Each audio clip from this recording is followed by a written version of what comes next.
time you see a building under construction, take note of the surrounding scaffolding. Scaffolding serves as a temporary yet essential structure to support workers during construction, maintenance, or repair of buildings. Its primary purpose is to provide a safe and stable platform that enables workers to reach new heights literally and metaphorically in the construction and renovation process. Additionally, it is versatile and adaptable, capable of being constructed in various configurations to suit the specific needs of a project. A child needs this type of scaffolding from a loving parent or caregiver in their process of building life skills. This parenting sweet spot was developed by social psychologist Lev Vygotsky. It's called the zone of proximal development. This zone refers to the difference between what a child can achieve independently and what they can achieve with guidance and encouragement from a skilled caregiver. Supporting our children where they're at and providing tailored support for their development has been found to be most effective in helping them learn. The goal with scaffolding is to gradually release responsibility to the child, decreasing the level of support as the child becomes more proficient. As parents and teachers, we can position ourselves as scaffolding to assist our children in their developmental process by providing temporary support as needed with the goal of building self-sufficiency. This summer, I planted a garden and I was really excited about some dahlias that I planted. Well, I didn't follow the instructions to provide a support for the plant, and my little plant was just getting blown away by the wind and wasn't growing very well, and I hadn't seen any blooms. I finally made it to the store and got a little stick with a hook to support the growing plant. Not soon after I put that support in, this dahlia had its first bloom. I was so thrilled and excited. This came because I provided extra support that plant needed to bloom. As you incorporate scaffolding into your parenting, you will build your child's confidence. It provides an opportunity for them to see progress in manageable increments. You can apply scaffolding to almost any parenting situation with toddlers. I still remember an experience with my oldest son. He was about 2 years old and dumped multiple buckets of toys all over the floor. I was so frustrated and scolded him from the other room to clean it all up. The mess was massive and clearly overwhelming to him as he said through his tears, "Mom, it's just too much." I recognized quickly through my frustration that even though he was capable of dumping the entire playroom on the floor, he didn't have the skills and capacity to clean it up himself yet. It was overwhelming for him. I recognized quickly through my frustration that even though he was capable of dumping the entire playroom on the floor, he didn't yet have the skills and capacity to clean it up himself. It was overwhelming for him. Part of becoming an effective parent is learning to gauge the capacity of our children and being patient with where they're at. When setting expectations for a child's behavior, you can ask yourself, does my child have the necessary skills, either physical, mental, or emotional, to meet this expectation independently? Or do they need some scaffolding or assistance? I often catch myself becoming frustrated with my children for not meeting my expectations or being incapable of doing something that developmentally they're not yet capable of. It might help to remind yourself, my child is 2.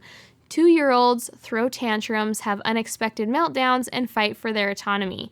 This is all developmentally expected and appropriate and a sign that they are growing. Here's a step-by-step example of how I would use scaffolding to help a 2-year-old learn to clean up toys. With a 12 to 24-month-old, I would clean up with them side by side, modeling through words and actions how to clean up. I sing a cleanup song, making the process more positive and fun. I explain what I'm doing verbally as well. I might pick up a toy, hand it to them, and show them through pointing or walk them directly to the bin where it goes. Around 2.5 to 3 years old, a child with more practice and understanding may be able to follow verbal directions. Here are a few tricks I've used to help young children clean up or put something away. Scaffolding can be as simple as being specific in your directions. Pick up all the farm animals with me and put them in this bin. Pick up 5 balls and put them in this bucket. I often use counting or set timers to help the task feel more manageable, breaking it down into bite-sized increments. Cleaning for 5 minutes feels doable, picking up 10 toys feels doable. Cleaning the entire playroom feels overwhelming. You can also make cleanup time part of your routine, and this tends to remove some of the friction and it becomes a habit rather than an unpleasant task. Now my son is almost 6 years old. He can typically clean up something with little assistance from me and follow a verbal directive to do so. There are so many tasks we're trying to keep up with as parents of young children that sometimes it's simply easier and more efficient to do the things ourselves. However, putting in the effort to help our children learn skills and become independent and as self-sufficient as possible can make our lives so much easier in the long run because they're not fully reliant on us for everything they do. When it came time for my toddler to go to preschool, I realized he didn't know how to wipe his own bum. He had been potty trained for quite a while, and I'd been wiping for him for months without even thinking about it. This is a skill I didn't teach him, and he didn't want to do it on his own. Instead of simply saying, "Today you'll wipe your own bum, and I won't be helping you anymore. You need to do this on your own now that you're going to preschool," I worked through a scaffolding approach, starting with maximum support and slowly leading him to do it on his own. First, I talked through what to do when wiping your bum while I did it for him. Second, I would grab the toilet paper and hand it to him while he wiped himself and give him verbal directions. Third, I removed my physical support and only supported him verbally while he did it on his own. Then we made it to the point where he could go to the bathroom all by himself without me at all. While this may be a silly example, it's a principle that really works. My brother is a pilot in the Air Force, and he said this is the same model they use for pilot training. First, you spend hours observing and learning the ins and outs of a plane and the controls.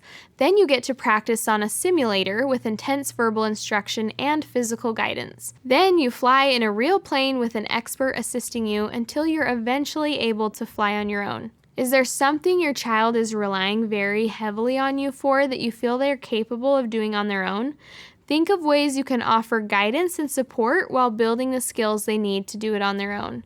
Here are some physical skills you might consider scaffolding for your child: wiping their bum, washing hands, making their bed, putting on shoes, getting dressed, putting toys away, cleaning up, buckling their car seat, putting dirty clothes in the hamper, putting clean clothes away, or feeding themselves.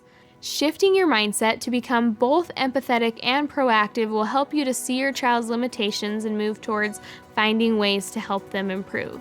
Join me in the next video and we're going to learn all about establishing healthy habits for both kids and adults.